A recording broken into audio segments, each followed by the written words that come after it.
This podcast is a member of the Place to Be Nation family. Visit us at placetobenation.com, the only place to be in your pop culture world.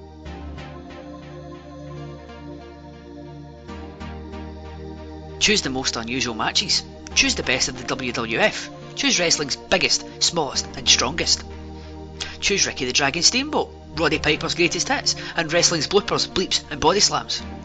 Choose George the Animal Steel. Choose the Ken Patera story.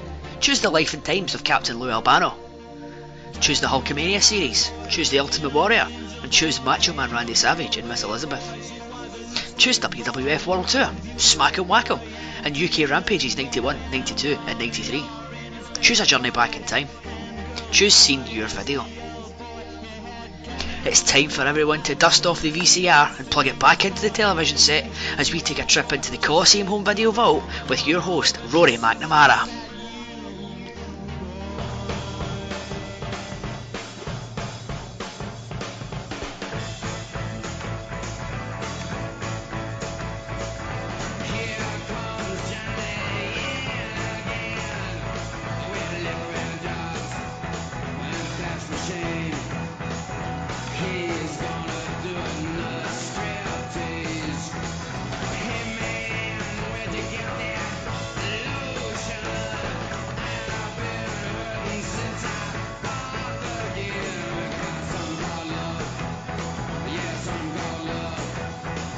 Place to Be Nation, welcome to episode 6 of Seen Your Video, the show where I, Rory McNamara, stick my hand into the damp cardboard box of Coliseum videos, pull one out, and then break it down to within, or very possibly beyond, an inch of its life. However, it is of course impossible for me to perform such an undertaking alone, so joining me again today is my fellow special relation here on the Place to Be Nation Wrestling Network, and that is Mr. Calum McDougall. Calum, how are we this evening?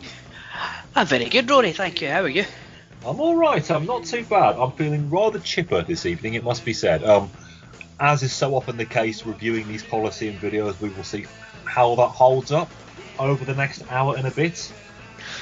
No, I think it was, if I'm going to be honest, I wasn't too chuffed with you to begin with, but no, it got better as it went on. So I think I've got one over on Ben in that regard from the last time. Yes, my penance has not been paid for Mr. Locke for last month. So everybody, if you haven't checked out the previous volume of Seen Your Video, I put Ben through the ringer and then some on that one. I'd like to think I've been a little easier on Mr. McDougall today with my choice, but as we discussed off air, Calum, this is one that you also consider doing at an early stage, so you can't get too mad at me.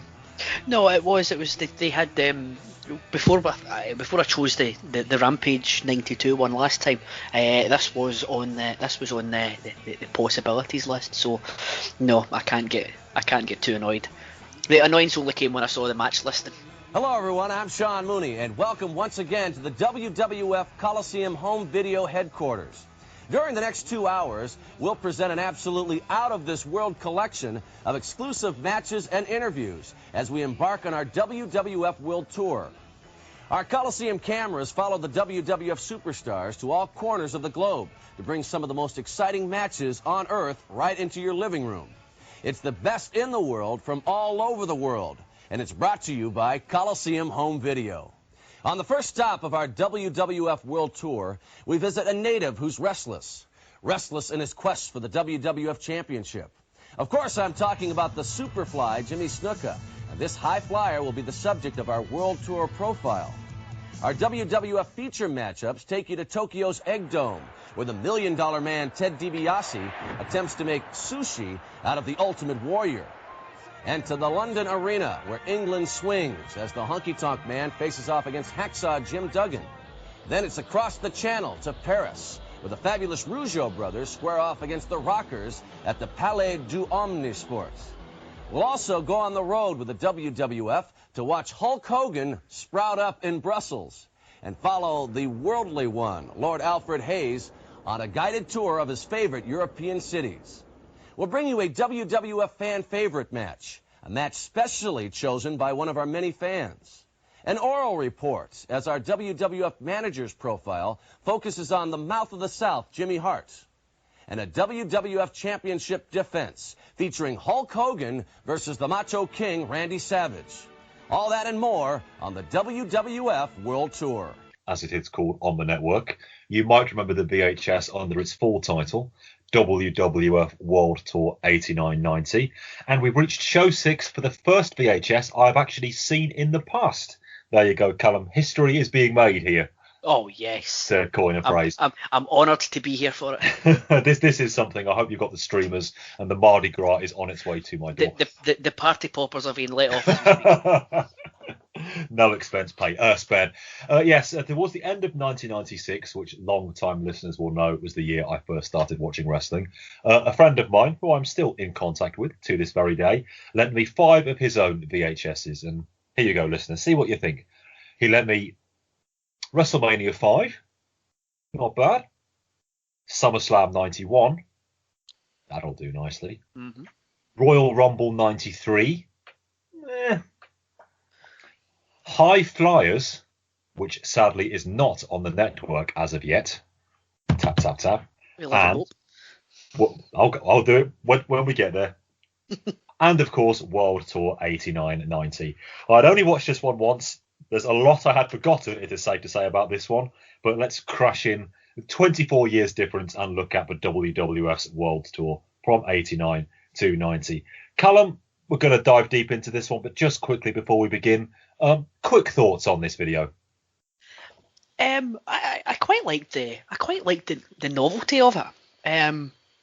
Especially as we go forward, just now, especially the way it is. Well, especially the way it is in 2020. But in recent years, the only time you can tell you're in a different place for WWE shows anyway is because the show title's different. Everything looks the same. But in this one, you had very distinct looks for very different arenas. So it was a nice aesthetic to watch. But I thought it was different. I liked the concept. I think the concept is probably the best thing we can say about this one. There are a lot of matches here where on paper my interest was piqued, but it was shot down again long before the final bell. But we'll see how we get there. We'll see when we get there, I should say. Here I am, mangling the English language, which is quite appropriate, as we will see when a fellow Englishman talks a bit later on. Let's get to the show. Sean Mooney introduces us to the video, as you will have heard, including a profile on Jimmy Snuka. Pause necessary. And Hulk Hogan sprouting up in Brussels, and get used to puns of that quality. So we cut straight to the Jimmy Snuka profile. No, not that one. He tells us he has more than enough frequent flyer miles to afford a trip back to his homeland. He shares the spirit with all of us in TV Wonderland. So that's where the ringmaster got it from. The action that goes on here is a superior thing for the individual. The state of the hotel rooms is wisely not mentioned. So, first match is indeed the man with all the armour, as Alfred calls him, as he faces Boris Zukov in the far-off climbs of Nassau Coliseum. World Tour, everybody. Music is dubbed in loudly over the top here. It is actually Snuka's post-89 music, but doesn't sound like it was there on the original recording. Tony is also on commentary here. Jimmy goes over the top rope and returns to the ring for a quick break.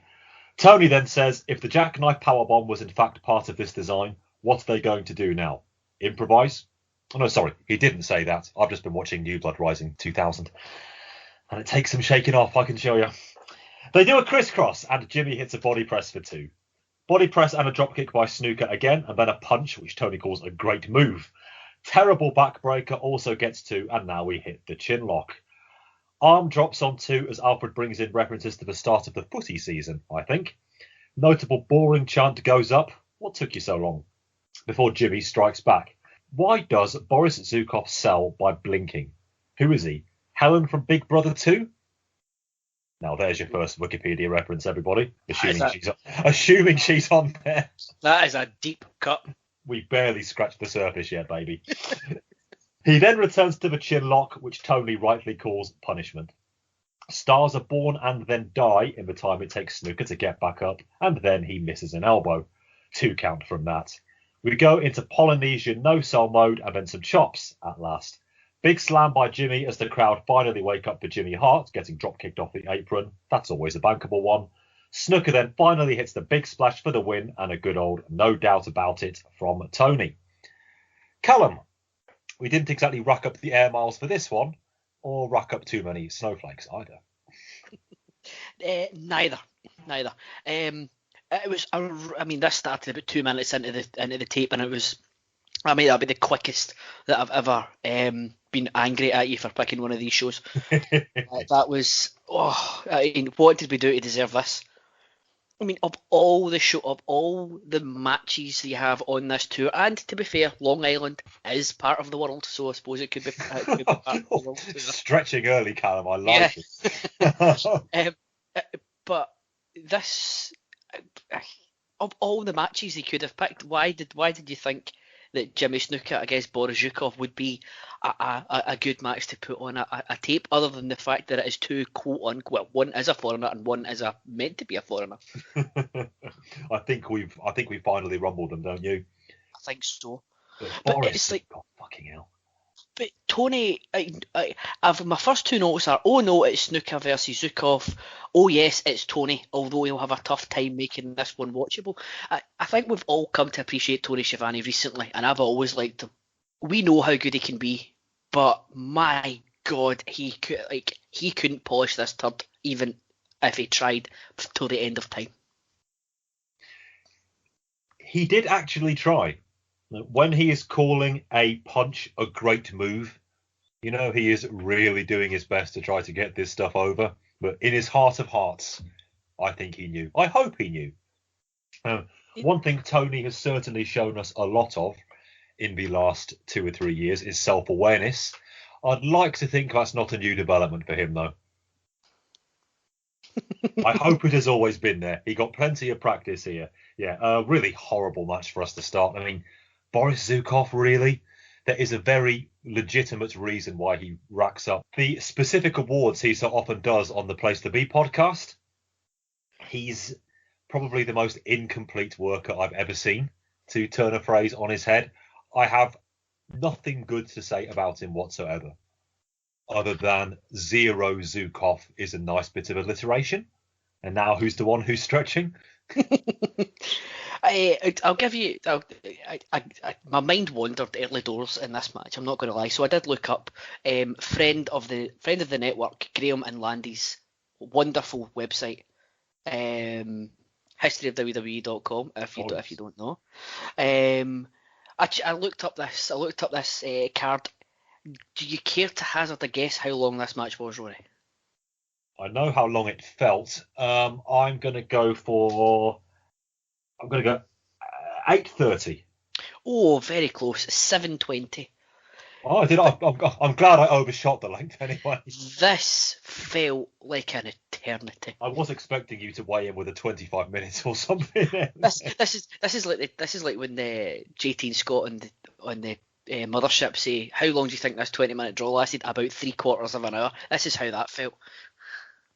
There's 3 fucking chin locks. Three chin locks in this match. And I must say, if you are a fan of the Randy Orton special, this might well be the VHS for you. Not to blow my load early, but there's a fair few of them going on here.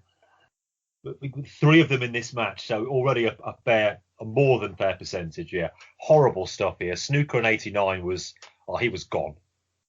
He was long gone. I know they talked about this on the Place to Be podcast. I'm still a little bit surprised he came back. Did he just walk into the ring at WrestleMania 5 by accident? The way they introduced him, it did sort of appear that way.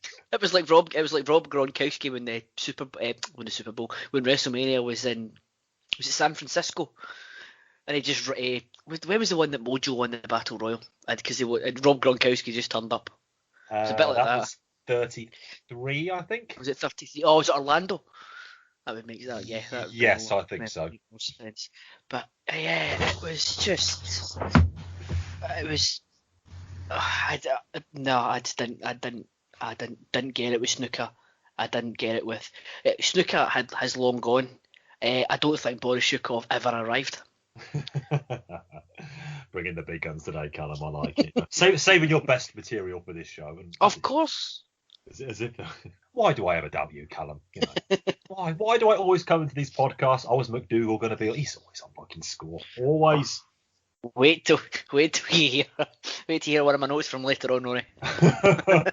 Tantalising. Shall we look at another Jimmy Snuka match for now? We must. And speaking of the Place to Be podcast, you can hear an alternative view of his match versus Honky Tonk Man from September 1989 MSG World Tour on edition number 524 of the Place to Be podcast. Oh, you are just a wonderful salesman. It had to be done. I don't think my opinions are going to cause a whole lot of friction against those that JT and Scott came up with, but for the sake of argument, let's do Jimmy Snuka versus Honky Tonk Man, as if we were watching it all for the first time together. Snuka's music does play at normal volume here. Superfly with a kick and a chip even before he gets his robe off. That's supposed to say chop. I'm going to say chip because it's funnier. Tony and Hillbilly Jim on commentary here, by the way. Atomic drop. I missed that move. By Jimmy and then a double axe. Irish whip, but Honky meets him with a knee and a kick. Headlock punches are blocked after two, but then the Colonel grabs Snuka's leg. He sees Honky coming though and sends him to the post. I like that Honky has Don't Be Cruel on the back of his tights, by the way. He gets up first and kicks Jimmy out of the ring, and Hart gets in a shot for good measure. That just fires Snuka up, in capitals, and into the no-cell we go. Headbutt sends Honky halfway across the ring, but a slingshot splash gets knees and an ooh from the MSG crowd. Chinlock time again, and then finally a knee to the gut. That was worth waiting for. Honky shucks and jives as Hart chokes Superfly on the bottom rope. Hillbilly compares Jimmy Hart to, and I quote, The Undertaker, but in the sense that he lurks around a hospital waiting for something to go wrong. All this in a Jimmy Snuka match? Tony seemed rather tickled by that. Again, self-awareness. Or awareness of other situations, perhaps. Anyway, Snuka, if the lawyers are listening, gets sent back outside and then belly-to-back suplexed back in from the apron. That was very nice. Honky with a pile driver, and he is bringing it today. Vladimir gives him some grief as he sets up for the Shake, Rattle and Roll. And can I be the person to say that Shake, Rattle and Roll is a Bill Haley song? Am I really the first person to say that? Possibly. It's like Johnny Be Bad. You know, join me in that rabbit hole, somebody. But he gets back dropped out of it. Let's have another bout of no selling, shall we? Snuka with the usual. Well, the in-ring usual. Oh, did I really type that? Until the Colonel tries to get in. Again, hello, lawyers. He, of course, gets Honky sent into him, and up goes the Superfly. And it's the headbutt this time that scores the 3. Calum, you've got to make your own fun somewhere, haven't you? You've got to make your own fun. Yes, absolutely. Especially with the start of this tape. The good lady walked in when I was watching this one, and Snuka there was a close up of Snuka's face. He's wide eyed and all that. She goes, "Oh, he looks scary." Like, you don't know the fucking half of it. No. Ignorance is bliss on that. Just he looks scary. Settle for that. That's it. No details required. No, it's scary. Yes, it's just a character, allegedly. So what did we do to deserve double Jimmy Snuka to start off the tape? As you said, double Jimmy Snuka in the early 80s, you could possibly let go, but Jimmy Snuka times 2 in 1989 it's almost as if they didn't want anyone to buy the tape. I'm not going to lie. Did you notice that they were talking about, obviously, it's another fan-requested match? We have another one of those coming in a second as well. Another fan-requested match. Who would have asked for either of these two matches? Love to meet them. Who wrote in to say, "Dear Mr. Coliseum Home Video, please give me Jimmy Snuka versus Honky Tonk Man from Madison Square Garden in 1989. I'm trying to think of some other. Obviously, there's things like Taboo Tuesday, Cyber Sunday, but the one that always sticks in my head towards the end of I think it was just before Survivor Series 1993, a fan-selected match, and it turned out to be Lex Luger versus Pierre. That's quite random.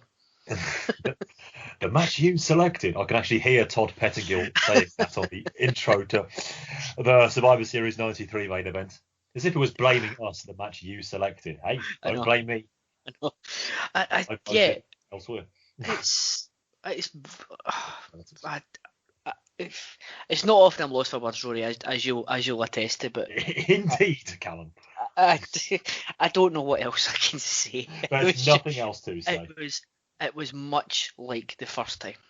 When 1989 Honky Tonk Man is the one bringing the work rate, that's the time to take a step back, okay? And if you've I'll take that back. Not if you've because everyone listening has listened to the Mothership go through 1989, you'll know that Honky Tonk Man is less than stellar in that year. So yeah, I think I don't know if they're still in full burial mode for what he may or may not have done the year prior with the Honky Tonk Man, or and putting him out there to fail. But neither of these guys should have been anywhere near each other. I think Scott calls it the Honky Tonk Man Job Tour.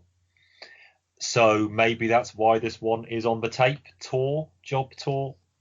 Stretch number 3 in the first 20 minutes of recording. I'm trying to defend them here. I think it's because both of these guys do have, like, whether or not they did or didn't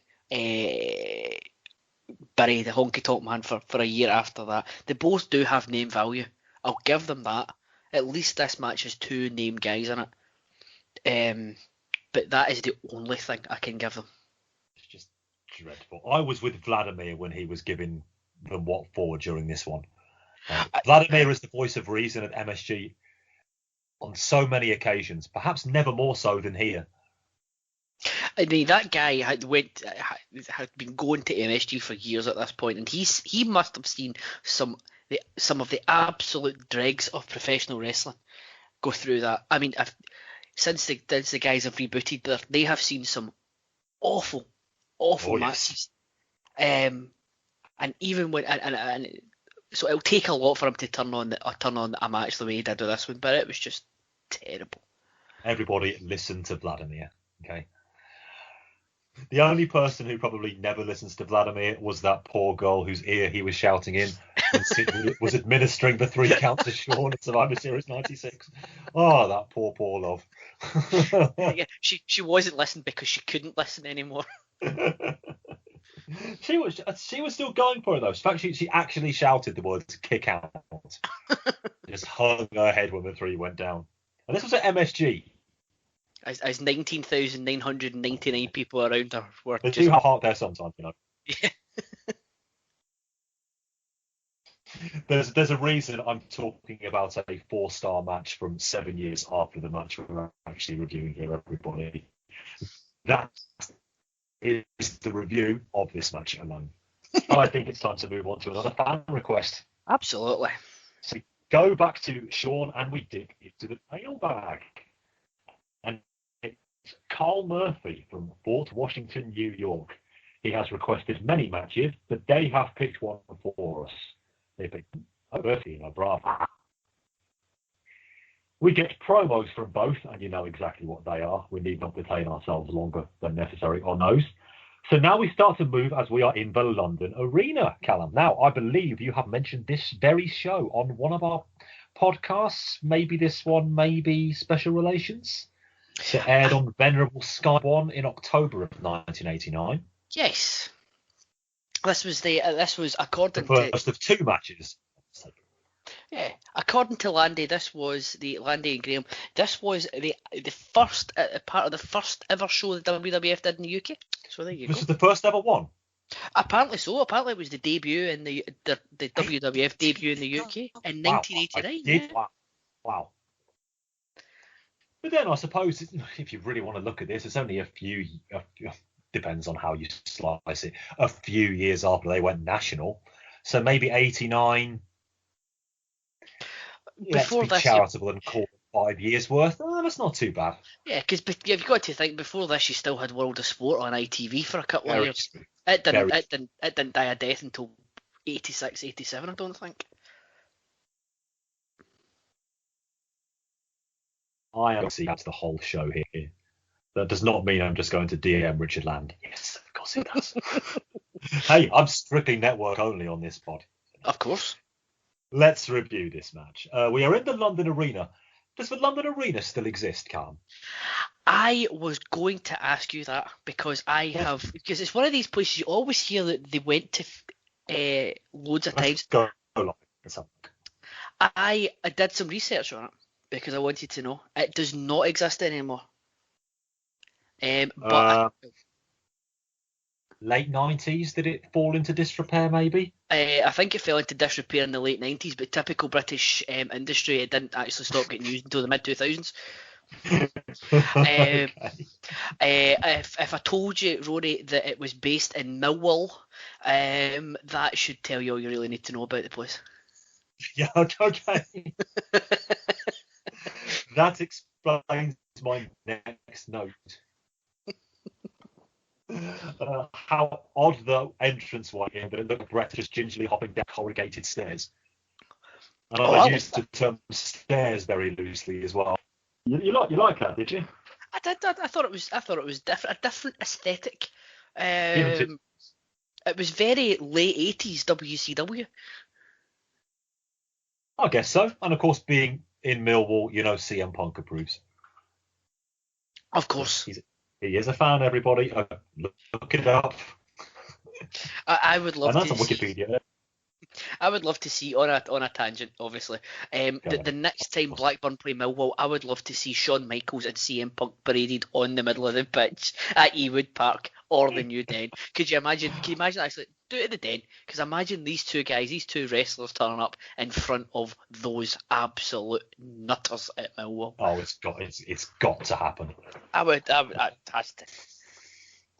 I'd like to see Shawn Michaels 2020 edition facing down the likes of Harry the Dog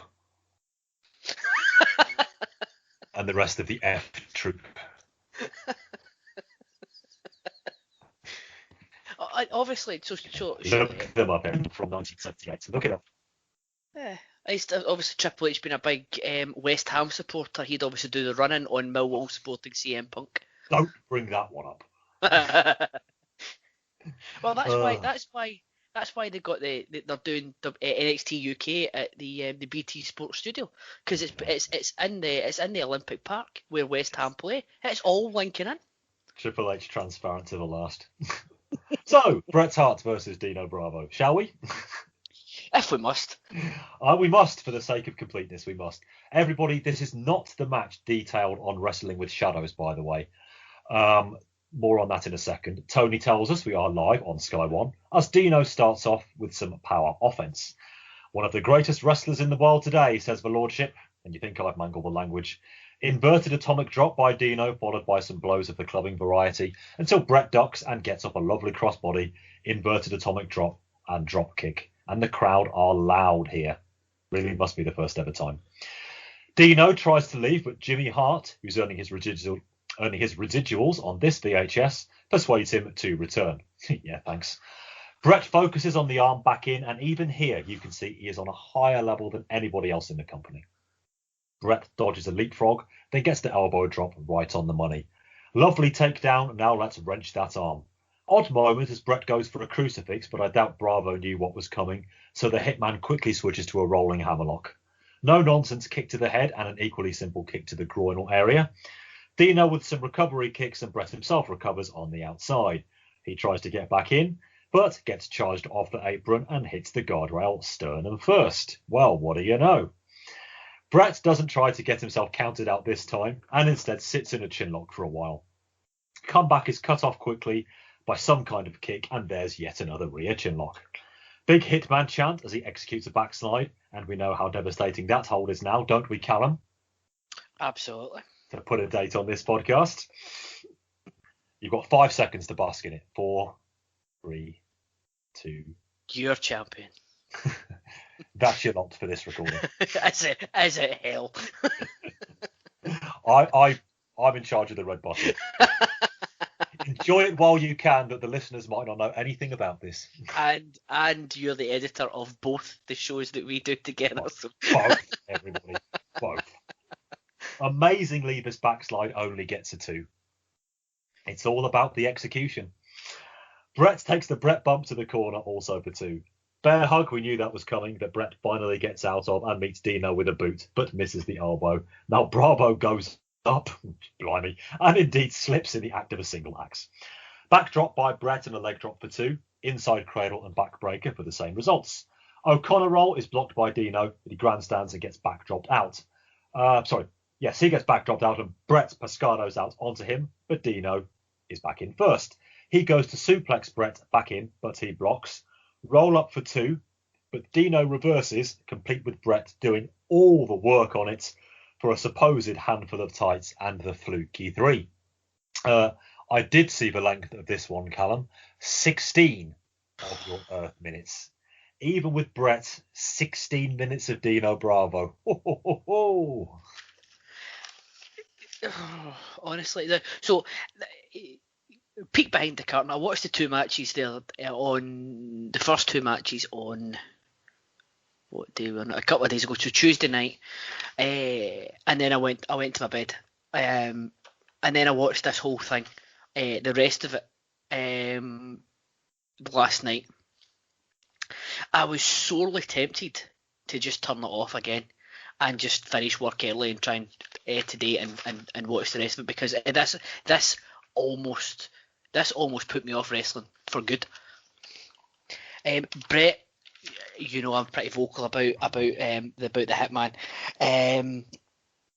He tried his best, but it just wasn't. Dino Bravo couldn't even take an arm drag. I've never trained to be a professional wrestler. I think I could take an arm drag. It's not a difficult thing, but he just kind of jumps and half turns and then falls his back. It was the strangest thing I've ever seen. For Canada's strongest man as well, awful push-ups at the start. Coming from somebody who hasn't done a push-up since 2012, I think I could probably still do a better one than that. I've been on a push-up related tangent. The good lady has put me on a push-up related regime, and I'm recording a podcast tonight instead.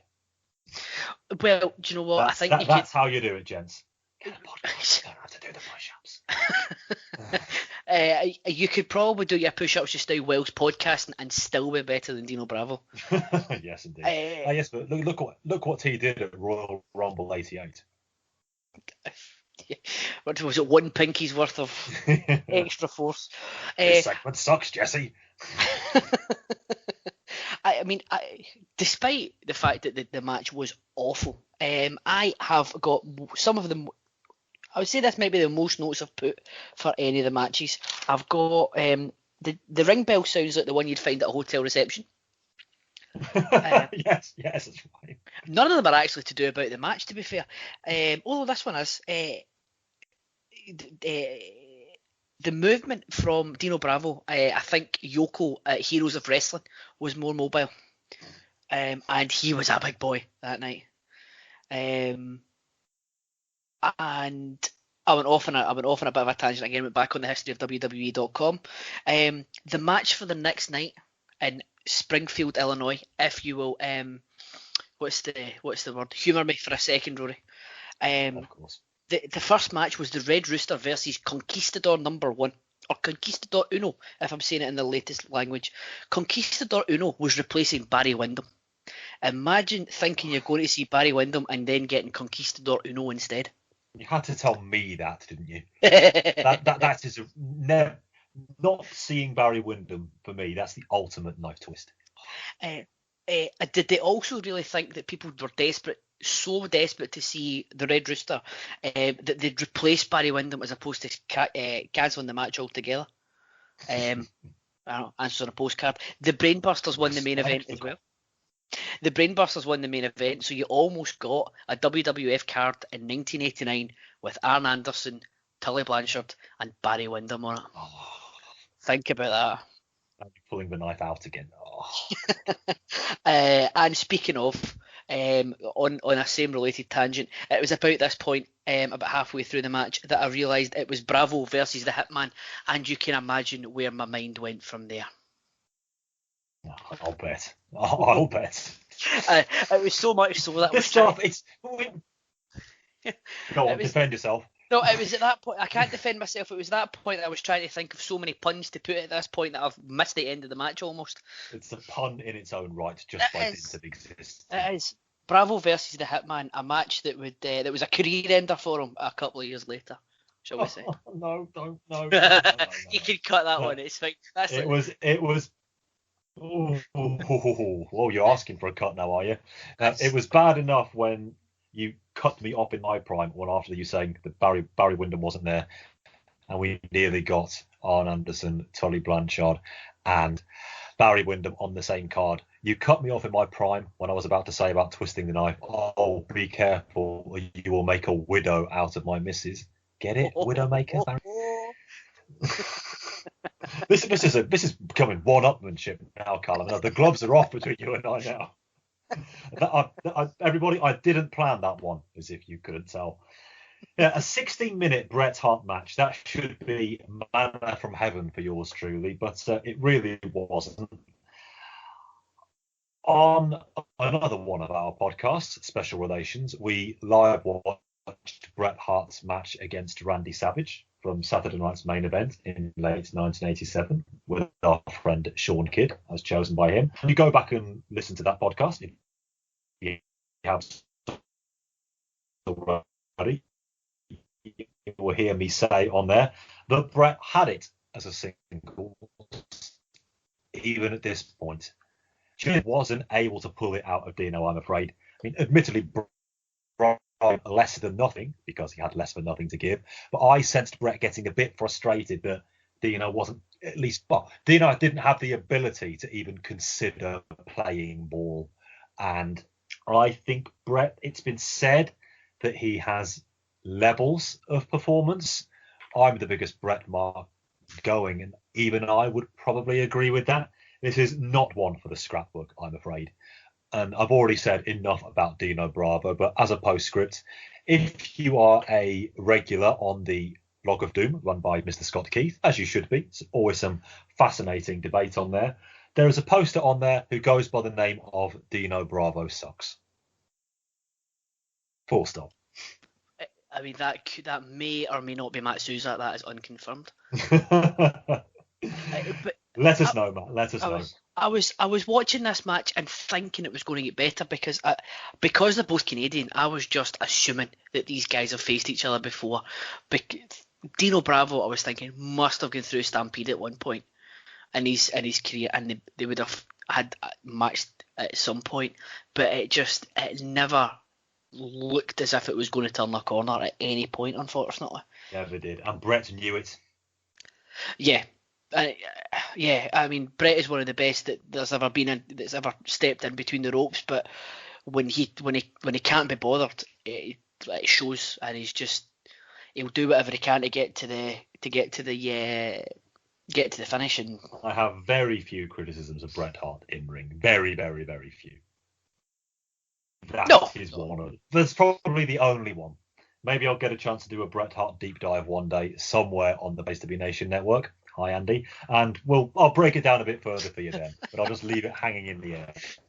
And again, hi, Andy. Shameless, Mr. McNamara. Shameless. I'm leaving it all at the door today. Let's head to Brussels, shall we? As Hogan promotes No Holds Barred. He signs some autographs, and then that's it. Gee, that was worth it. Alfred then begins his world tour, whilst forgetting that he is supposedly now in France, because I'm sure he says he's in Brussels. You know, it's not as if there are any big clues suggesting he might be in France behind him or anything. No, because he was. We get a tour of Paris and... Yep. Green screen? Never. We get a tour of Paris, and whilst no doubt interesting, I shall leave it for all of you to visit, and you should. Now we switch to good old London town. Alfred calls it his hometown. Yeah, okay, close enough. However, he makes some elementary mistakes. He calls the Union flag the Union Jack. It is, of course, only the Union Jack when it is flying from a ship. And he calls the clock tower Big Ben. Big Ben, Callum, is of course the... It's just the clock face. Is it not? I think it's the bell, isn't it? Is it the bell? It's just, yeah, 'cause Big Ben's not the whole thing. Now, Big Ben is the bell. Well, really, Alfred here is the bell, but you get it. I mean, this is a chance he can sell us to the 98% US audience who are going to buy this tape. This is the world tour, and that is how he's treated. The Union flag, the Union Jack. You don't make that mistake.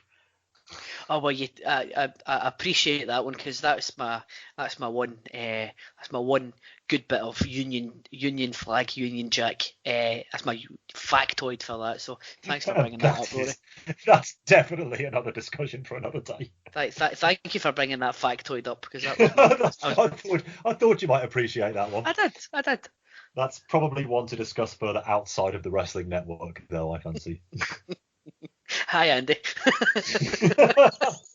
See? Jimmy Hart's here again. He has a gold record for 1 million sales of Honky Tonk's album in his hand, as he retells the story of Rhythm and Blues versus the Bushwhackers from WrestleMania 6 for some reason. He pivots to Earthquake, and he and the big fella are going to make an exception out of Hulk Hogan. We are going to have you stretch out, Hulk Hogan. Let's see how that plays out. Again, nothing to do with the tape, just Jimmy Hart's residuals. He knows how to make his money, that man. Back to Paris we go now. Our first match there, though.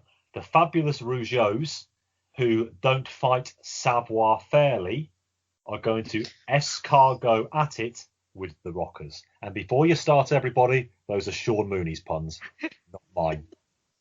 Sacre bleu. Gorilla...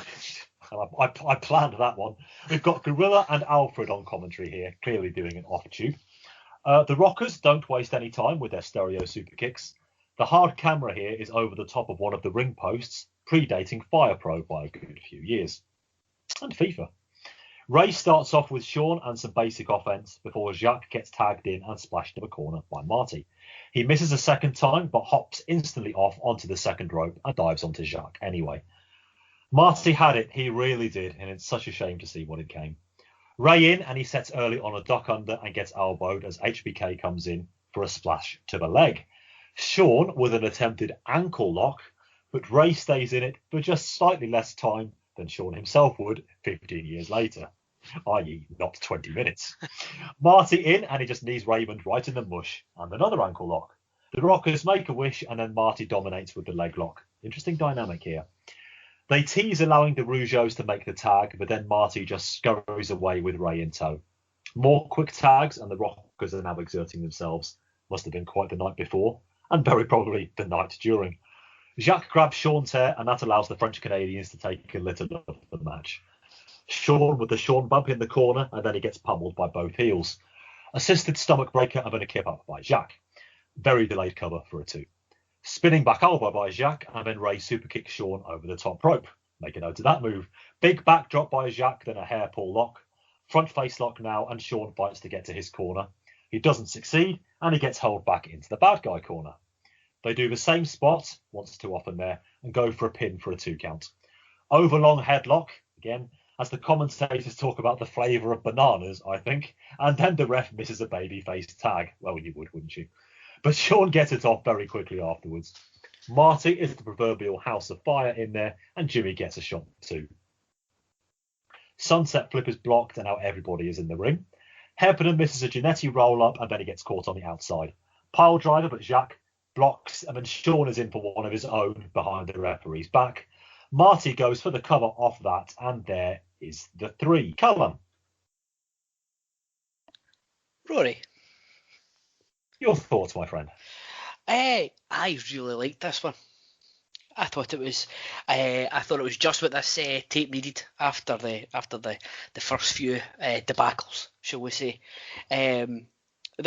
So much so that my first note is hopefully the tape will pick up now. I thought it did. I thought this was really, really good.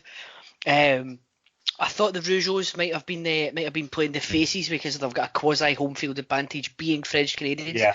But I did forget that they are in fact all American boys. All Americans. Exactly. But don't just you've done it now. I don't know the first words, but I do know it goes Parlez-vous français. It's the only French I know. We again, too many Jimmy Hart mentions on this show. We don't want to start paying him. Yeah, anything for a couple of bucks. Also, I may be sort of putting words in your mouth here, but I think you didn't particularly like this one because straight away the Rockers were doing a super kick party. You know me very well, Calum. Yes, so you just fast forwarded this match straight away. But then I remembered it's only lethal when you have to do it at least 5 times, as our good friends Matt and Nick will attest to. Yes, there we go. At least nobody hit a Meltzer driver in this one. Everybody, I'm going to say, everybody, send your letters to me, okay? Reply guaranteed. Reply guaranteed. You just may not necessarily like the reply you get.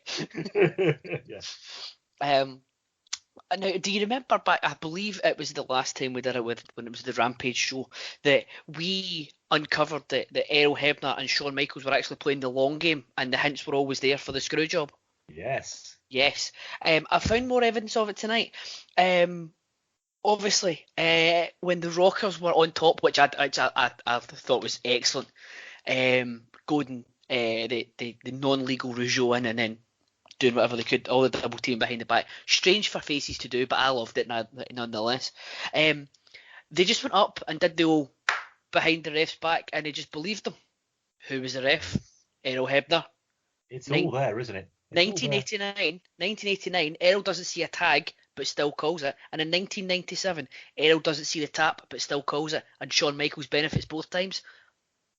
I think they call that a breadcrumb trail in the game.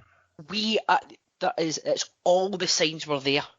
I don't think, I'm now of the impression that Montreal wasn't a screw job against Brett. It was just more that Errol really, really liked Shawn and wanted him to be champion.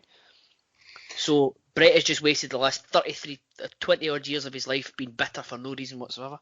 If only he had sat down and watched the World Tour VHS. I'm sure he probably did, actually. If he's a student of the game, like he said he was, he should have done. And he's just missed all this because... I'm not sure he pressed stop at the end of match 3. Well, he might have done. After watching that Dino Bravo match, he's probably wanted to give it up, even though he was in it. Also, I did notice that I noticed the nice panoramic view of the ring. It was wonderful. But at one point they panned out when Ray had Shawn in a rest hold, and we saw Jacques as he mounted the turnbuckle.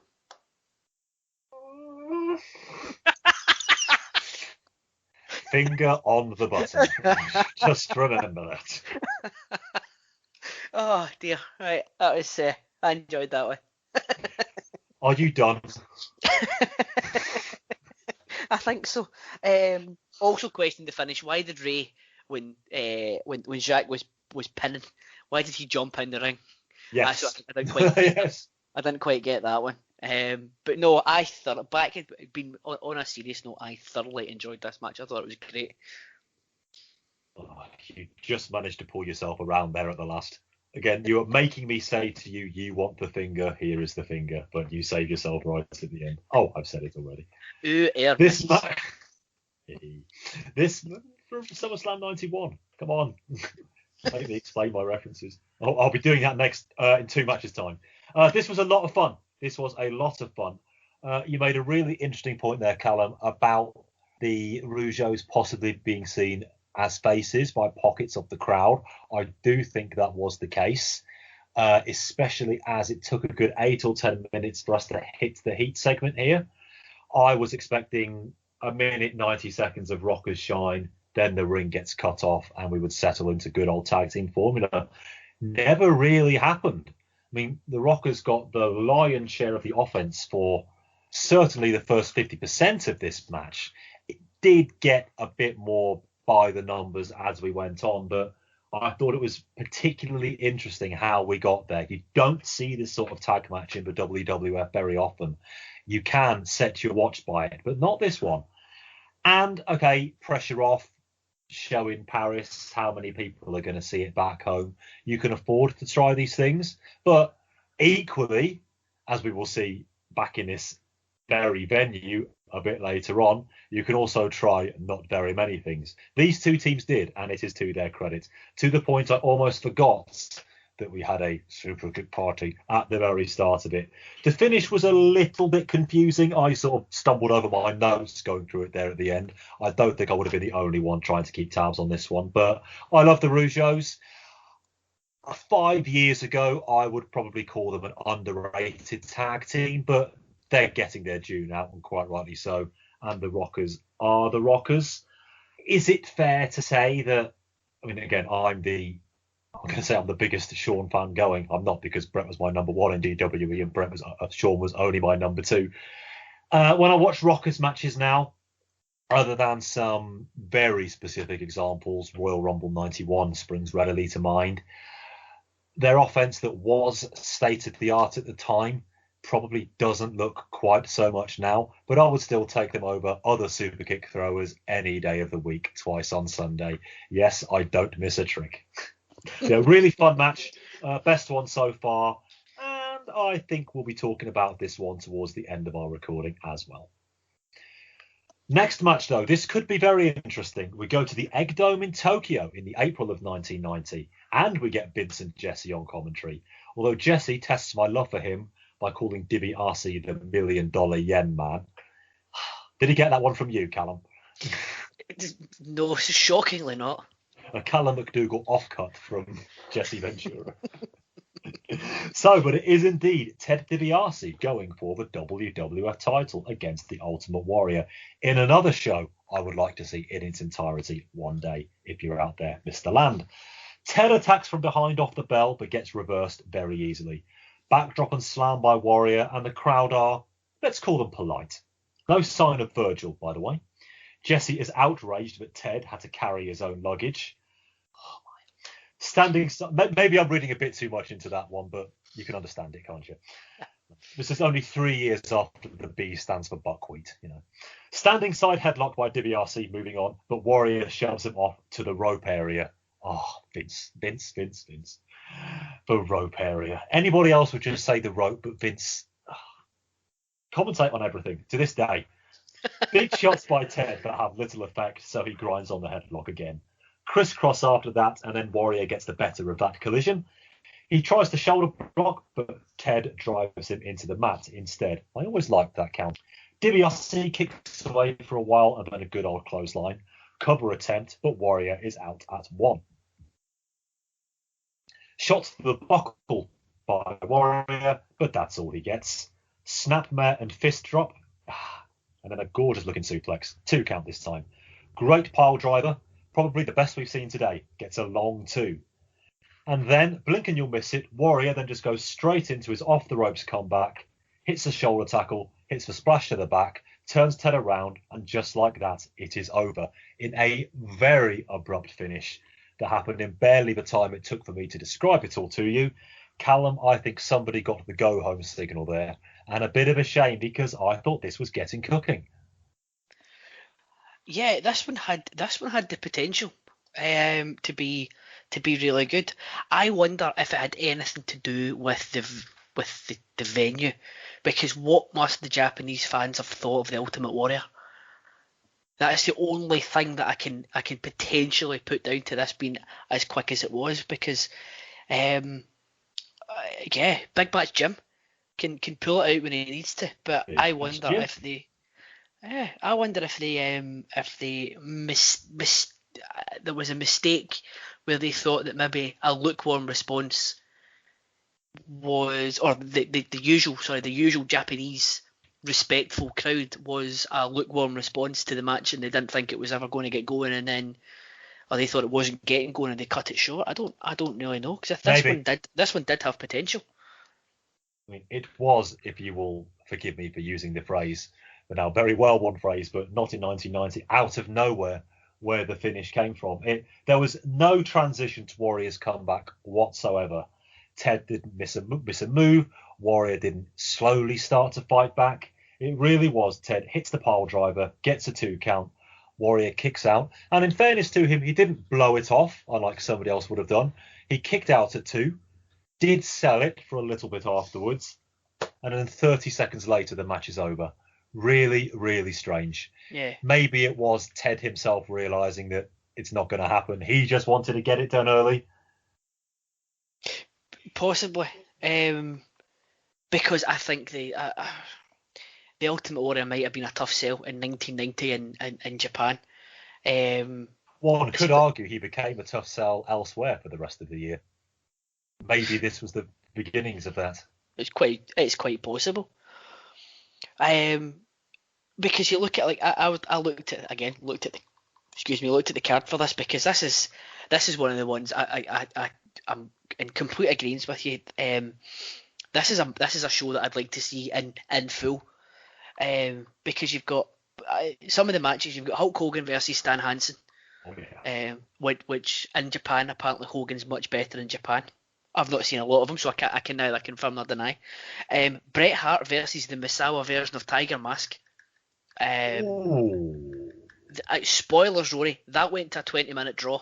That could have been an absolute banger. And just for the novelty of it, Demolition versus Andre the Giant and Giant Baba. I mean, that will not be great. However, it would just be interesting to see. But I think if you're giving them Brett versus Tiger Mask in a 20-minute draw, not long before this match, the Ultimate Warrior might be a tough set for them. I don't know. Bring it to me, Silver Platter. Let me make my decision on this.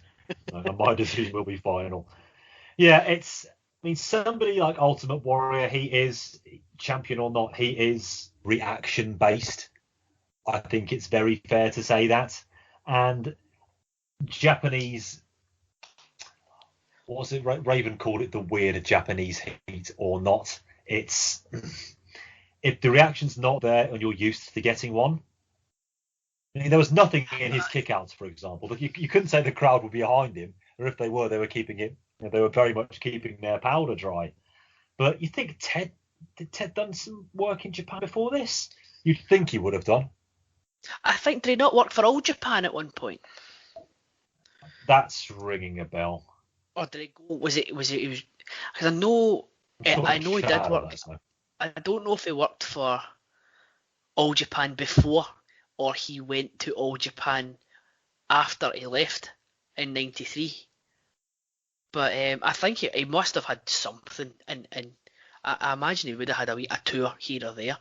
I think he might have, maybe you hit the nail on the head. Maybe Warrior just gets spooked because he's not used to that surround. He's not. Maybe just get completely put off by the fact that there is no reaction. Because of all that, I would say this match is worth a watch. Not perhaps for the reasons I thought it was going to be going in, but you won't see this. You definitely won't see this anywhere else. To the point where I'm a little surprised they put it on the tape. They probably wanted to get a Warrior win. I mean, and he is on the front cover of the VHS as well. But this one is just nothing that your average WWF fan would be used to seeing. There's no crowd reaction. It's Ted dominating the entire match. It's Warrior shorn of all personality. And if it wasn't for him holding the belt, all reason to exist almost. The ultimate fish out of water. And because of that, I think it is something that our listeners should check out if they haven't already. It's a shame as well, though, because Ted's offense looked great in this match. Just if you put this against most of Ted's pay-per-view matches, it's probably somewhere towards the top. Although I admit that's very faint praise. Did we talk about it in a special relations where they really needed that extra show in between Mania and SummerSlam, and if you had that extra show between Mania and SummerSlam, DiBiase would have been an excellent challenger for the Warrior. As it happened, he went a really long time between winning the belt and then having the match with Rude, who he beat about a week before on Saturday night's main event. So you get no reason to see that match, and then it sort of peters out from there. But I was going to say you could almost just plug DiBiase in for SummerSlam as it was, but you've still got to do all the Sapphire and Dusty stuff, so possibly not. But if there was one in June there, then absolutely. it's a missed opportunity, even on one of the MSG shows, missed opportunity for that. But I will say it is the first match on the tape that has left me wanting more. The first three I never want to see again. I think the Rockers Rougeos was a perfect length, but this one left me wanting to see more. Likewise. Accidentally fascinating, this match. Absolutely. Well worth checking out for that alone. Not going to try to put it over as a classic. I don't think we have in the last 5 minutes. But a rarity. I suppose you could call it a hidden gem if you didn't want to be sued. Yeah, one more time. Not in terms of match quality, but definitely in terms of the bizarreness of the surroundings and the baffling way the match ends up being laid out and played out. Shall we go back to the Docklands Arena, Callum? Yes, I think we should. For what Sean calls the biggest thing to hit the UK since the Battle of Britain. Okay then. Honky Tonk Man versus Hacksaw Jim Duggan. I can see the comparison. I can see where he's probably got the. Yeah, I think this one might have. Maybe my history books were too old, because I'm thinking in the history books, Battle of Britain, Honky Tonk Man versus Jim Duggan, they're on equal footing. I think, yeah, I think I was led a merry dance when I was at school. So much I could say about that comparison, and so little I am going to say. Aside from this, now, when I dropped, I don't think Calum was quite recovered from me dropping the name of Helen from Big Brother 2 earlier on. But everybody, especially our listeners in the States, if you haven't already, I'm sure you have, but call up Wikipedia for the next couple of minutes. You are going to need it. Just before we get started, we were talking about this match off air because, of course, we were. Plenty of British celebrities, to use a charitable phrase. Callum was apparently only able to identify one of them.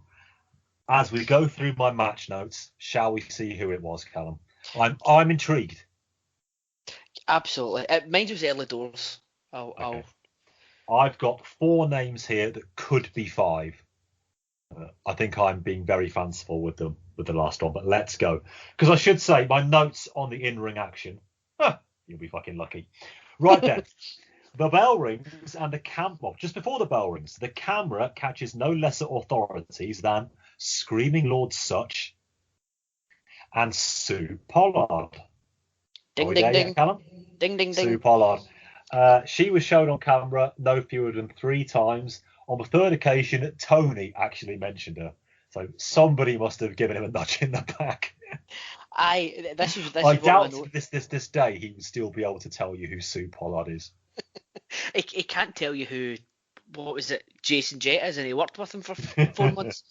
I first noticed her because when she was dancing, she was in the front row, obviously, and she was dancing away to the Honky Tonk Man's music. And my note was, is that woman dancing Jenny Eclair?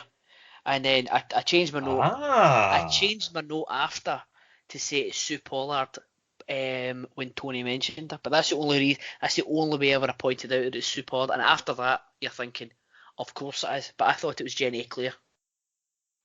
That's a name check. An incorrect one, but a name check. Did you get Screaming Lord Such before her? No more celebrities from me. You didn't get Screaming Lord Such? No, unfortunately not. He's difficult to miss. So that's 2. One of those people is still alive, by the way. I believe Sue Pollard is still with us. Of the 2, possibly 3 remaining names, 1 is also. It's gone to that great Docklands Arena in the sky. Where were we? King Duggan now comes to the... What am I doing? King Duggan then comes to the ring, and his music is this time the Great Gates of Kiev, otherwise known as Jerry Lawler's music. Tony recommends Hacksaw Jim Duggan for the House of Commons, and I think if that were to be the case, it would need to be a very, very safe seat. Duggan gets the crowd going, but Honky bails quickly on more than one occasion. Jimmy tells us that if we don't shut up, Honky won't sing for us tonight, and you know how that one goes. We get started proper with a clothesline by Hacksaw, and there's the ho! I once again overlook the in-ring action, and Callum, I can't believe you missed this one. Star of the very first edition of Senior Video, it's Pat Sharp in the front row. Oh no! The mullet man himself. How could you miss him? I'm so disappointed in myself. This might be the only reason I would ever go back and watch this match. Very much Pat Sharp front and centre. The unmistakable figure. Where it's always party time in the vicinity of Pat Sharp. Of course. Not that we could get to see much of the party from our vantage point. Party time indeed.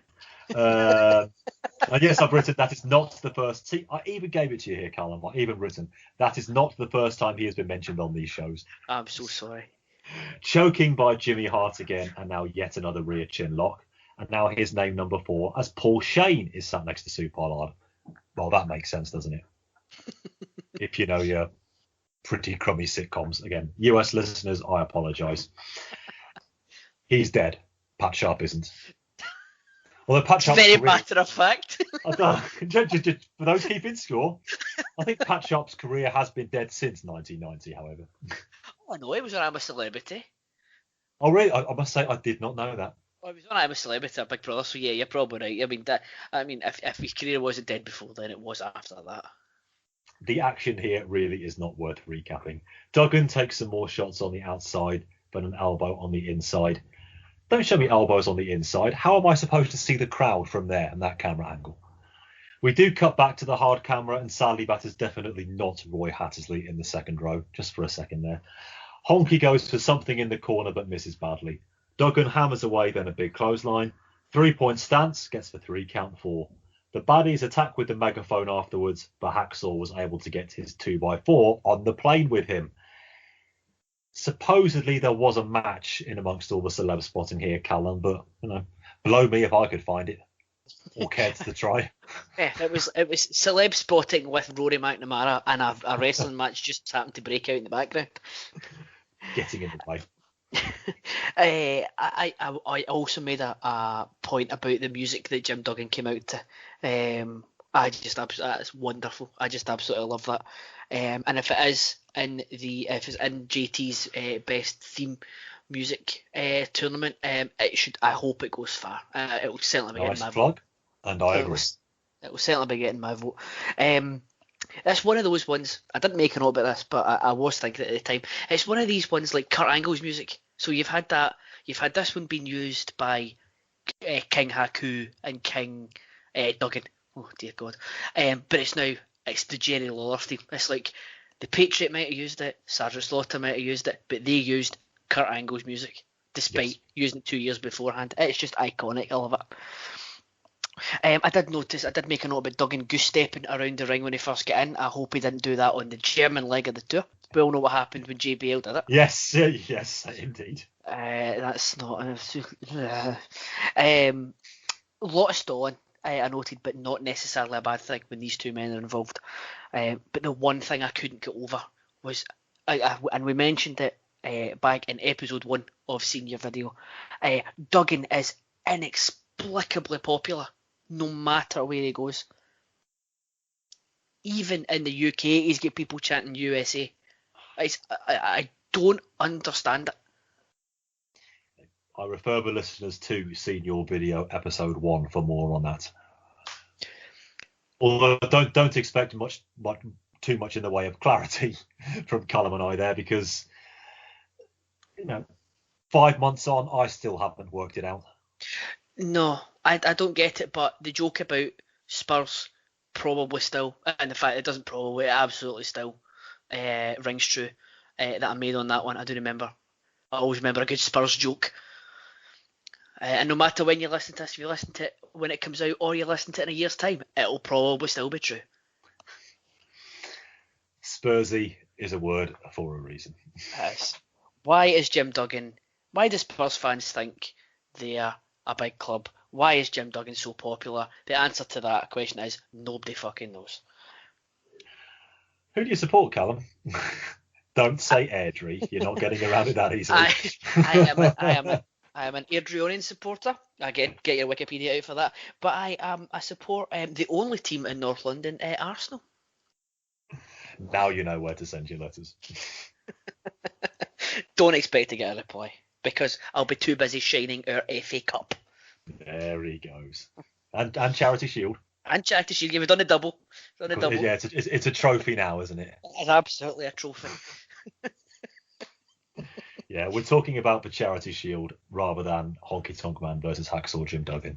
I think you all know why. Even if you don't know what the Charity Shield is, you know why we're talking about that over this match. To put this in perspective, we're talking about the football equivalent of the Pro Bowl for all of our NFL supporters out there. It's a glorified exhibition which Arsenal won and took home the trophy, and we've done the double, and it's wonderful. I just can't keep him in check, listeners. Just wind him up and watch him go. Let's go to our main event, back to Paris, shall we? And the selling point of the whole tape, really, it must be said. Hulk Hogan defending the WWF title against Macho Man Randy Savage. I was looking forward to this one. No, it's the past tense. Savage is out first, of course, and yes, he very much does have Sherry with him at this point. And Hogan is accompanied by Liz. I am not sure that name card with the words Hulk Hogan on it is entirely necessary, but there you go, just in case. As Gorilla gets in his Coliseum video staple jibe at the weight of Pat Patterson. Oh, God. More greatest hits coming from Gorilla in a second. Oh, absolutely. He's ahead of the game. Liz has the belt with her and claps on her man. Yes, you heard me. As away we go. Hulk versus Savage. The Macho Man feigns to attack from the bell, but really just bails out and all in the same movement. That was great. Big chant for Terry Boy as we finally lock up. He shoves Macho into the corner. Savage makes another break for it and taunts in the aisleway. And now Gorilla picks out Terry Garvin in the aisleway. He does let Alfred have the "he's always round the back of something or other" line, but he'll be damned if he's giving up the score of self-defense. All the old faves. Savage stalls again, and if this was anybody else but the Macho Man, I'd be getting rather annoyed now. He throws a chair into the ring, but that does not last long. Lock up again, and Savage gets it. And he really hooks it on too. No surprise there, but Hulk brushes him off and out. Sherry has half her face painted, and I'm sure that's the last we will see of anything like that in the WWF, as Macho takes the mic. He will beat Hogan 1, 2, 3, and he dedicates the win to the beautiful Sherry. She gets in the ring to distract Hulk, and it works as Savage attacks from behind.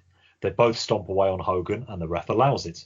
Hogan then once more dumps Randy with consummate ease. Sherry is then whipped into him, but Savage is back with a rake to the eye. Bloody hell, did Hulk just send Sherry headfirst into the apron? The hardest part of the ring? The commentators seem legitimately taken aback by that, and they just burble for a while. Double choke by the Hulkster, and Sherry is back, looking to get knocked off again. Direct quote. Hogan threatens her once more, so Savage attacks from behind again. There's just nothing getting going here. Savage with a double axe, but only 2, on the 3 pinfall attempts he makes. Headlock on by the Macho Man, and he is just about done. Sherry does her best to keep the interest levels up, but she is the only really person involved in this match who is. Arm drops for 1 and for 2, but come on now. Hogan tries the comeback, but Sherry grabs his ankle. He takes that beautiful neck snap move, nowhere near as good as Ted, but never mind. And a double axe again. Another 2 count, and quite simply, you know the rest. But this time with an added slap by Liz, just to really rub it in. So Hogan goes over. Calum, I think this is a case of something, pecking order dude, something. 7 years ahead of the fact. Yeah, it was when I saw this was on the tape. I got very, very excited. It just shows you like how good these two guys are. That they can do the square root of bugger all, and the crowd was eating up every single minute of it. I mean, they did. I've got 3 notes. One of them was the Pat Fat joke, one of them was the Terry Garvin joke, and one of them was about Sherry just being able to come in. And the referee, because he quite likes Sherry, I imagine, just lets her do it. There was nothing about the match itself. But it was Hogan versus Savage, and you just, yeah, I was taking it. I was caught up in it. I didn't particularly think it was anything great, but it's Hogan versus Savage. They had me. They had you, and they had the crowd, Callum, but not me, I'm afraid to say. And I wanted to be, of course, I did. So this was it for me. This is why I chose this tape. And as it is the first time I had seen it for 24 years, I had forgotten everything about this match. Now I've remembered why. There's a reason you wouldn't get Hogan versus Savage on a C-level house show. Lest they put in C-level house show effort, which is what we got here. As you have intimated, and you're quite right, they didn't need to do anything else, because just by dint of existing, in Paris as well, no less, they had the crowd completely. But that's all they needed, and it's all they wanted, I'm afraid to say. The paucity of words in my notes, and that's coming from me, remember, should tell you all you need to know. There's very little action here. Savage, maybe I've been watching wrestling too closely for the last 24 years, but he had, to me, as close as you're going to get to the jobbing face as Savage ever will. It would be wrong to say that he wasn't attempting to do all the Savage 89 heel things, because he was, but his heart was not in this. Unlike Brett 89, the performance level didn't really dwindle, even though the effort level definitely did. And the finish was elementary. I mean, Liz getting in a slap on Savage. You know, how clear and obvious do you want to make this, you know? Just thinking, this was also the main event of the show at the London Arena. I wonder how different that one would have been. And indeed, why they didn't choose it for this. Maybe they wanted 2 from London, 2 from Paris, perhaps. Quite possibly. I have seen that match, but I can't honestly remember. It's been, Is it the same as this one? Maybe? It's been a long time. They might have put in a bit more effort because it was live on TV, and it was live on TV with what would be their big, good call. essentially the big TV partner That's over here okay. for 30 years. So they might have put a bit more effort into it, but it was one of these ones I can absolutely see where you're coming from, because I was watching it and I was enjoying the whole fanfare around it, but you're willing it to get kick on and start, but it never really get going, because minimal effort. Why? But if you're on it's not even, I wouldn't even say it's a seal of a house show. If this was their debut in the UK, this tour would also be their debut in France, I would imagine. So you'd want to give them something that something memorable. But it was why do more than the absolute bare minimum you need to? And if you can get the crowd eating out the palm of your hand by dodging in the ring every 5 seconds and barely touching each other for the whole match, then why bother doing anything else? Yeah, judging by the Canal Plus logos all over the ring before the match, I would suggest that this probably was shown on French television at some point. Might not have been live, but I imagine it probably would have been shown somewhere. Quite possibly. Also, I absolutely love the Canal Plus. Well, I'm taking it back, Rory. It was just wonderful. GCSE B French there coming to the fore. You could be right. Let me just have a look, because we might be able to get some of my as we heard on a previous special editions, my world class European accents and pronunciations. You're probably right. If they've just debuted, or they wouldn't have just debuted on Sky, but I imagine they've, because Canal I'll just say Canal Plus, they, I would imagine, are that's like France's BBC, is it not? So I they'll believe have a so. I think it's their flagship channel. I think. There's nothing that says here that it was. We've got no, because they were live on TV in Milan and they were live on Sky One, but the Brussels show and the Paris show doesn't look as if it was ever shown on TV. So it might have just been a Canal Plus ring. It was a swanky ring. I'm not going to lie. It was absolutely fantastic. I liked the light show they did on it as well. That was probably that's the highlight of this match, I would say. Maybe. But we're talking about flashing light logos. It's again our lack of attention to the match. Our listeners have already worked it out. They're a smart bunch, the senior video crew. Can I just point out, Brett went 16 minutes with Dino Bravo in London. The next night, he went to a 15-minute disqualification win against the Honky Tonk Man. They were giving this poor bugger nothing on this tour. Now I think I know why he has levels. They were making him work for it. Make no mistake. Oh, Rory McNamara, we need to try and source the Milan show opening match, Mr. Perfect versus the Blue Blazer in a 15-minute match. Oh, aye. Oh, excuse me, that would be yes. We need to try and source that one. Get your people onto it, Calum. I have no people. You're the podcast legend, Rory. Oh yeah. I just needed to be reminded, I think. Of course. I'll just soothe that ego there, sir. You're the podcast legend. You know where to find that sort of thing. You don't want 2 in 1 sentence. So this match, as long as Halloween Havoc 96 continues to exist, no, this can never be the worst Hulk Hogan versus Macho Man Randy Savage match. Yeah, that one I still break out in hives at the very thought of it. They thought a 20-minute comedy match was the way to go in that one after that feud. Oh, this wasn't that. It didn't quite ascend to those depths.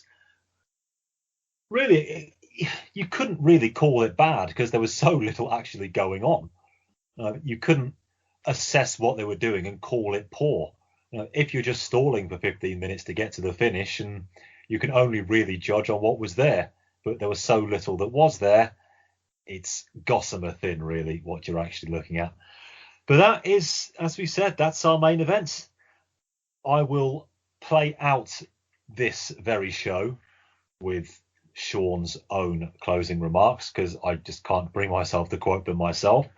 But Callum, all that remains now is for us to review the tape in time-honoured senior video tradition. So, what would you say is your rewind moment on this tape? The best match or segment? Undoubtedly, it was the Rockers versus the Rougeaus in the swanky Canal Plus ring. Yeah, he's got it now. 1 for 1. What would you say is your fast forward, i.e. the worst match or segment? I mean, there are some contenders on this one. But I think I would probably say that it's the first match. I think it's got to be. I would go with Jimmy Snuka versus Boris Zhukov as the worst match. 2 for 2. Never back against Zhukov in any worst poll. There you go. He makes it ridiculously easy. Your pause moment, the most striking visual of this tape. Well, as I said for the start, the whole tape had a nice aesthetic to it because there was different. Every arena felt different. But my most notable visual is actually Jimmy Hart's swanky Quebec jacket. I did like that. They call that a left field pick in the game. I went with the first shot of the Egg Dome. Oh yes, that's a good one. And brilliantly referenced in Virtual Pro Wrestling 2 with the N64. I think that's the one, the Japanese one. I played a mod of it, Whisper It. There's Virtual Pro is the Japanese. There's Virtual Pro 1 and 2. I think 2's the one that's licensed with. You've actually got real. I think. It's good. It's good. It's like No Mercy, but Japanese. That's the one. Yeah, just that panning shot of the Egg Dome we got before that match. It's, maybe Dave Meltzer's got a point after all. I will happily change because I completely forgot about that. Can I change my my picture? Yes, you can. I would like to change it to the Egg Dome and seeing the Ultimate Warrior in the Egg Dome, but that whole panning out and seeing that as yes, very strange for a WWF tape. So I'd like to change it to that, please. So something very, very different. Yes. A new feature that I've been running for the last couple of shows, our video star or MVP of the tape. Oh, now that's a more tricky one, because it is. Of course, you could try to regain lost ground and just say Pat Sharp. Well, Pat Sharp is. I mean, that's just a bit unfair on everyone else. If I did pick Pat Sharp, I would say probably I would need to pick somebody from the Rockers and Rougeau's match. So I will say the Rockers. Yeah, it's a tough one because we see Jimmy Snuka twice, we see Honky Tonk Man twice, and weight of numbers hasn't really helped them. It might actually end up being Pat Sharp. It wasn't enough in the whole. You know what? I'm really stretching myself here, but I'm going to say Sherry in the main event. So she was the only one who really seemed to understand the importance, or was at least working under the assumption that this match was going to be important, and she was bringing the big bumps and allowed herself, or at least I hope she allowed herself, to be smacked headfirst into the apron by Hulk Hogan. Knowing her, she probably did. Knowing her, she probably asked them to do it. More than likely. So I hope so, and if so, then Sherry is a worthy, if rather off the peg winner of that particular award. So one more to go, and that is to sum up the tape in general. Calum, how would you rank this one? Would it be a buy, i.e. a must see? Would it be a rent, as in a should see? Is it a bargain bin, as a I'll see it when I get round to it? Or is it a wipe, must not see? Where are we ranking this one?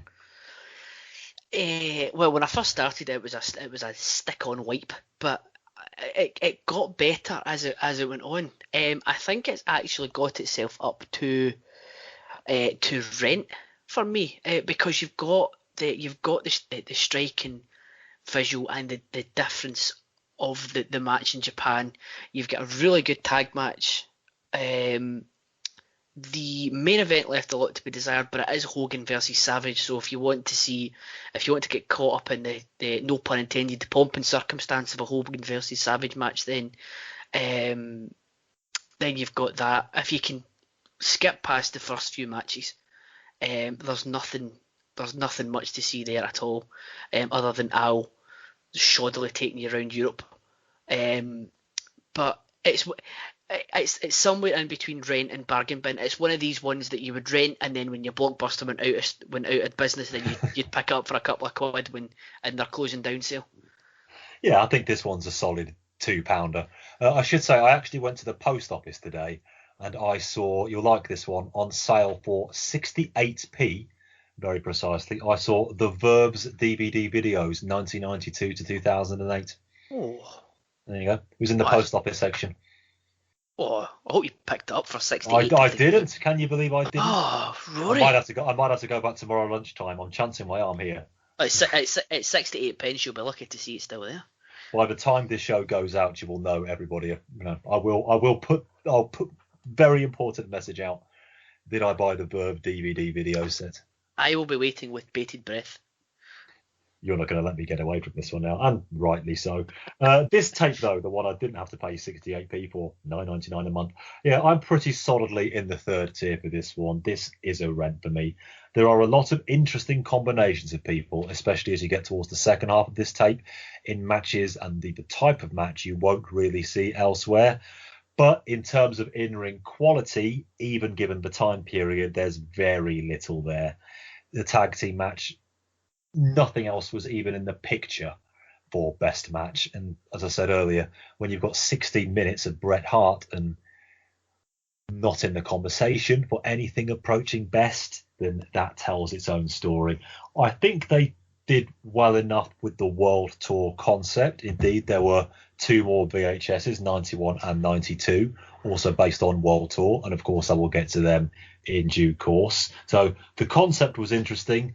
The execution, we got there in the end after 2 matches held in the United States featuring Jimmy Snuka. But it was a little hodgepodgey, and it was a case of let's throw on these matches that took place abroad rather than you need to watch these matches that took place abroad. But a really good tag match, an accidentally interesting WWF title match between the Warrior and DiBiase. And if you wanted to see Hogan and Savage in 0th gear, then this is the place to come. But that concludes the latest edition of Senior Video. Nothing else for me to do now but thank my colleague today, Calum McDougall. Calum, thank you, sir. Excellent contributions as always. Not a problem, Roy. Thank you for having me on. It's always a pleasure to come on the show. It gets me to see some stuff that I would never normally see. So that's what these shows are all about. Thoroughly enjoyed it yet again.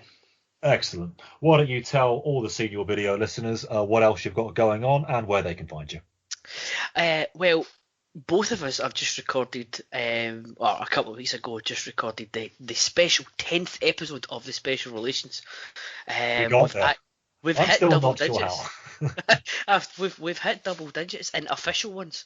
It was an absolutely excellent show. I hope you all agree if you've listened to it just now. We had Scott Criscolo on. It was we could have done. It's a 3.5 hour show, Rory. You'll know better. Yep. You had the painstaking job of editing, but we could have the onerous task of getting it to listen. I mean, we could have. It was timed. If there was no time difference, we could have gone on and on and on. It was excellent. Myself, Sean and Dr. G will be recording this coming week the next episode of Crock and Roll, which will cover July of 1985. June of 1985. Get ahead of myself. June of 1985. JCP, and that's been good fun to do as well. But Sean gives us more notes. A peek behind the curtain. Sean gives us more notes for each individual show, as one of my lecturers did for my last set of exams.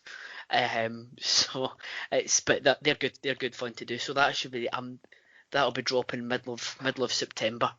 So we'll hopefully have another great show lined up for you for that one. Yeah, Mr. Kidd does strike me as quite the taskmaster. It's a pleasure to do. No napping at the back of the classroom when he's around, I suspect. Not at all. No, it's a pleasure to do. I mean, he puts in. I've seen we get a lot of notes for it, but he puts in so much more effort than we ever could dream of doing for it. We just get to watch the good stuff. He watches it all and tells us what to watch. And I thought you were to say more than we put in for Special Relations. That really would be saying something. Oh no! I mean, we are the hardest working people, as you know, Rory, to get our shows to be the quality that they are. Yeah, I think as the ratio between preparation and quality of the Special Relations shows, it's there for all to hear. Absolutely. The fact that we get anything put out is just remarkable in itself. Everybody do listen, if you haven't already, to our show with Scott Criscolo. Was our privilege to have him on, and some of the points of discussion we touched, we were in the presence of greatness. I'm not so sure he would say the same, but he seemed to enjoy it as well. So yeah, do check that one out. We touch base on, as you would probably expect, a myriad of topics. Do listen to that, and do give us some feedback on that one as well, because it's one we were all very, very proud of, and think it's one of our very best editions. Would you think it's fair to say that, Calum?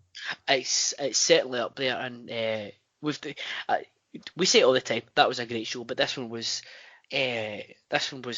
up there with some of the best we'd done. All very proud of that one, and quite rightly so. You can hear me on the Wrestling 20 Years Ago podcast, wherever you get your podcasts. Just released a few days ago the WCW August 2000 show, hence my Tony Schiavone quote earlier, New Blood Rising.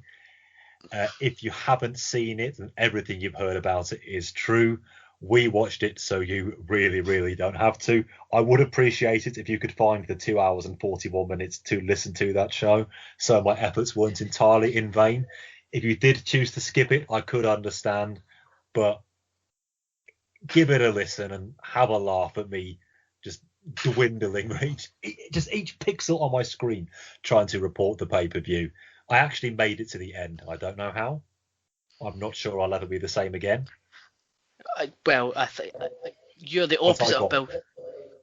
You're the opposite of Bill Goldberg. Thank God for Rory McNamara being the professional that he is. Yeah, I did feel like I had gone up for a powerbomb by the end of it, and very much come down at the other end as well.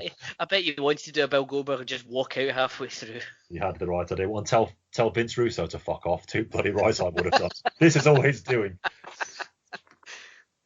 Goldberg definitely had the right idea, scripted or not. Our WWF show should be coming out next week, looking at SummerSlam, slightly more edifying, and ECW for August 2000 will be around soon as well. You can find us collectively on Twitter. Is that not right, Callum? I believe that Ben Locke, our other special relation, is the man in charge of the account. Make sure I get this right. It's PTBN Special Rel 1. It absolutely is. That's the one. So you can find us on there. Wrestling 20 years ago, if you want to hit me up, easy enough to find there on all your social medias. That's pretty much it. Callum, again, thanks for joining me for this one. I'll have you back on before too long, I shouldn't doubt. Oh, thank you very much for having me on. And anytime I can be on. It'll be a sad day if I ever have to say no, and I've got something else that has to go, because I will drop everything to be on here. You've said it now. Oh, I will. It's always good fun to do so. Yeah, thank you very much for having me on. Anytime. I definitely will not be cutting that bit. Callum doesn't know at this point if I've cut any of the previous 1 hour 34 minutes worth of recording either. He's discovering this as you are, dear listener. It's all going to be there. And with evil, mirthless laughter, I am signing off now. So I will see you next month for another Coliseum video. But for now, World Tour 1990, WWF World Tour 89-90, or World Tour, however you want to slice it. I have seen your video, and I'll catch you all next month.